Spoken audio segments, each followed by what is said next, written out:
Шалған ертегісі. Баяғы бір заманда шал мен кемпір болыпты. Олардың бақшасы бар екен. Бірде шал шалқан отырғызады. Шалқаны үлкен болып өседі. Бір күні шал шалқанды жерден суырып алмақшы болады. Ары тартады, бері тартады, бірақ шалқанды шығара алмайды. Шал көмекке кемпірін шақырады. Кемпірі шалдан, шал шалқаннан ұстап ары бері тартады, бірақ орнынан қозғалта алмайды. Кемпір көмекке немере қызын шақырады.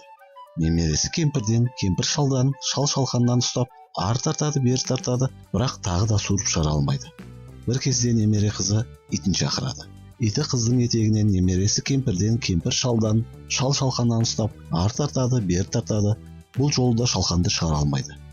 Енді ит көмекке мысықты шақырады.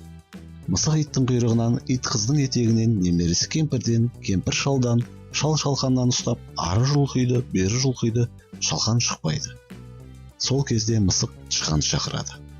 Тышқан келіп мысықтың құйрығынан, мысық иттен, ит немересінің етегінен, немересі кемпірден, кемпір шалдан, шал шалқаннан ұстайды.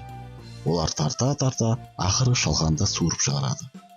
Осымен ертегіміз аяқталды. Назар салып тыңдағандарыңызға көп рахмет.